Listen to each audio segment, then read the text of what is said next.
안녕하세요. 코만단트 초이입니다. 지난번 영상에서 2차 대전 유보트 어뢰에 대해 소개해 드렸습니다. 2차 대전 당시 직주 어뢰는 자이로각을 입력하거나 패턴 기동을 할 수 있었고 충격 신관으로 표적에 직접 부딪혀 폭발하거나 자기 감응 신관으로 표적 아래에서 폭발하여 대형 함선을 어뢰 한 발로 파괴할 수 있을 정도로 충분한 파괴력을 가지고 있었습니다. 또한 전쟁 말기에는 표적의 추진 소음을 따라갈 수 있는 호밍 어뢰까지 개발되었습니다. 2차 대전 어뢰를 오늘날 잠수함이 사용한다고 해도 일반 상선이나 어뢰에 대항 기능이 없는 저속 군함들은 속수무책으로 당할 것입니다. 실제 1982년 포클랜드 해전에서 영국 잠수함 컨커러함은 마크 8 직주어뢰 3발을 쏘아 아르헨티나 벨그라노함을 격침시킨 바 있습니다. 이 마크 8 어뢰는 2차 대전 당시부터 사용되어 오던 신뢰성이 입증된 직주어뢰였습니다. 잠수함 어뢰의 표적이 되는 수상함들도 어뢰에 대한 대응책을 지속적으로 개발해 왔습니다. 오늘날 수상함들은 2차 대전에 비해 어떻게 달라졌을까요? 수상함은 과거에 비해 획기적으로 조용해졌습니다. 어뢰를 쏘기 전 잠수함은 표적 수상함을 탐지해야지만 어뢰를 쏠 수 있습니다. 표적을 탐지할 수 있는 주 수단은 수동 소나입니다.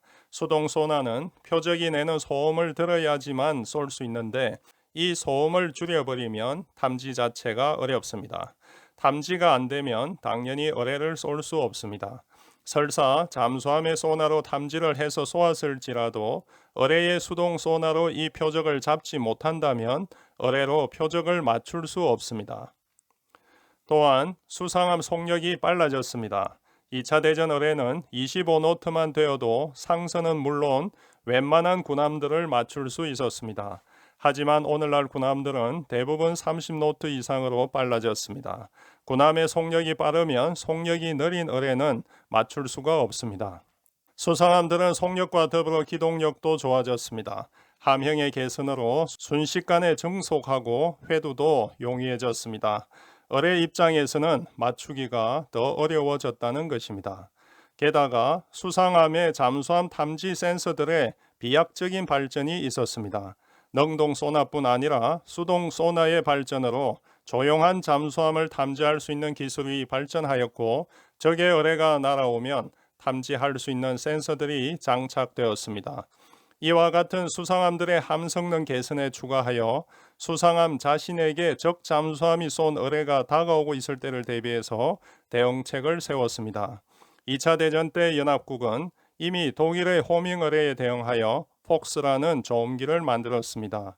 자음보다 더 시끄러운 소리를 내게 함으로써 어뢰가 표적이 아니라 조음기 쪽으로 갈 수 있도록 하는 것이었습니다. 한마디로 어뢰를 속이는 것인데 이러한 어뢰를 기만하는 기술들이 급발전되었습니다. 이러한 기만기에는 제머와 디코이가 있습니다. 제머는 폭스와 같이 수상함이 발생하는 추진 소음보다 훨씬 큰 소음을 발생하여 그 큰 소음이 표적 소음을 감싸버림으로써 적 잠수함이 쏜 어뢰의 수동 소나가 표적을 찾지 못하도록 하는 것입니다. 디코이는 제머에서 진일보하여 표적과 유사한 소음을 묘사하여 그쪽으로 어뢰를 유도하는 것입니다.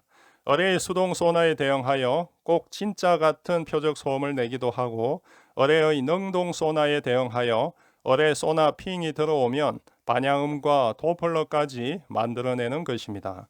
이러한 제머와 디코이는 유선으로 끌면서 작동할 수도 있고 무선으로 발사해 놓고 수상함은 회피할 수도 있습니다. 이렇게 발사된 디코이는 지정된 심도에 머물러 있을 수도 있고 일정 침로와 속력으로 기동도 할 수 있습니다. 수상함의 소나 운용자가 적 어뢰를 탐지하고 디코이를 발사한다면 대응 시간이 늦을 수 있기 때문에 소나가 탐지하면 자동으로 발사되도록 하는 시스템이 있습니다. 또한 수상함이 적 잠수함이 쏜 어뢰를 맞추는 어뢰, 즉 안티 토피도 토피도도 있습니다.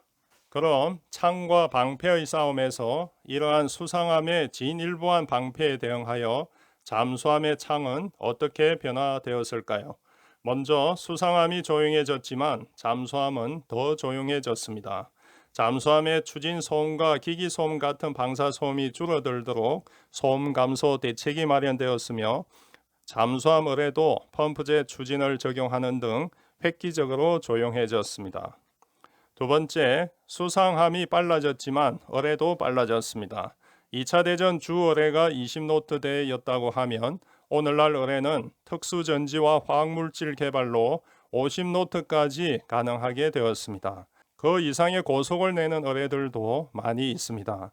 그리고 수상함의 기동력이 좋아졌다 하지만 어뢰는 표적의 움직임을 읽고 더 빨리 접근할 수 있는 컴퓨터 로직이 도입되었습니다.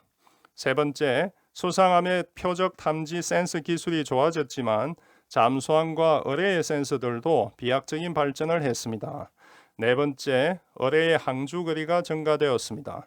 2차 대전 어뢰는 항주 거리가 대개 10km 이내였지만 오늘날 어뢰는 약 50km까지 증대되었습니다.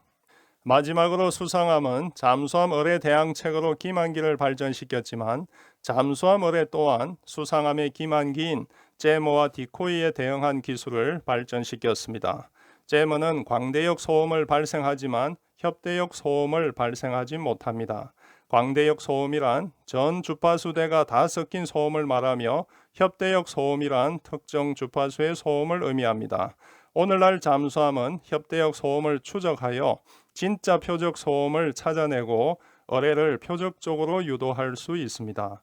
수상함의 디코이에 대해서는 더 많은 조치가 필요합니다. 디코이가 표적과 같은 소리를 내기에 마지막 공격 단계에서 표적의 진위를 식별하기 위해 어뢰 소나를 능동 소나로 전환합니다. 능동 소나 핑의 반향음을 통해 표적이 디코이인지 진짜 표적인지를 구분해냅니다.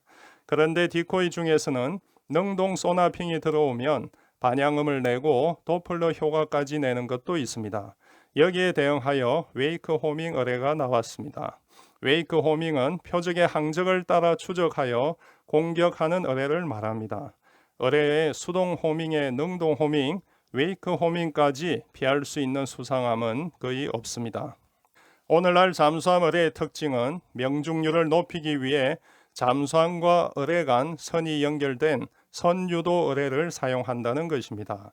이 선은 아주 얇은 광섬유로 되어 있어 수십 킬로미터까지 잘 끊어지지도 않고 운용자가 어뢰를 조종할 수 있습니다. 운용자는 잠수함의 소나와 어뢰의 소나를 비교해 가면서 표적적으로 어뢰를 유도할 수 있습니다. 그리고 마지막 단계에는 어뢰의 호밍 기능으로 표적을 정확히 명중시킵니다. 오늘날 어뢰 중에는 일반적이진 않지만 특별한 어뢰들도 등장하였습니다. 먼저 슈퍼 캐비테이션 어뢰, 우리말로 초공동 어뢰를 러시아, 영국, 이란, 독일 등에서 개발하였는데 이 중 러시아의 쉬크발 어뢰는 속력이 200노트까지 나온다고 합니다. 그리고 어뢰인지 기뢰인지 구분이 안 되는 어뢰들이 있습니다. 잠수함에서 어뢰같이 생긴 기뢰를 발사하면 이 기뢰는 어뢰와 같이 항주하여 지정된 적 해안에 가라앉아 있다가 기뢰와 같은 역할을 하는 것입니다. 또 여기에서 진일보한 캡터마인은 잠수함이 쏜 어뢰가 원하는 해점의 캡슐 안에 있다가 표적을 찾으면 캡슐 안에 있는 어뢰가 발사되어 표적을 명중시키는 것입니다. 2015년 러시아는 포세이돈이라는 핵 어뢰를 공개하였는데 이는 직경 6피터, 길이 65피터, 무게 약 100톤으로 보통 잠수함용 중어뢰보다 30배나 큰 핵 어뢰입니다. 핵폭탄을 장착하여 핵 추진으로 무한대로 항해가 가능하다고 하는데 벨고라드급에 6기씩 탑재되는 것으로 알려졌습니다. 그리고 마지막으로 적의 어뢰가 날아오면 그 어뢰를 맞추는 어뢰, 즉 안티 토피도 토피도도 개발되고 있습니다. 수상함들이 어뢰 대항책들을 개발하고 있지만 잠수함의 어뢰 또한 그 이상 진보하고 있기에 잠수함 어뢰는 여전히 수상함을 공격하는 주 수단으로 남을 것입니다. 이상 코만단트 조이였습니다.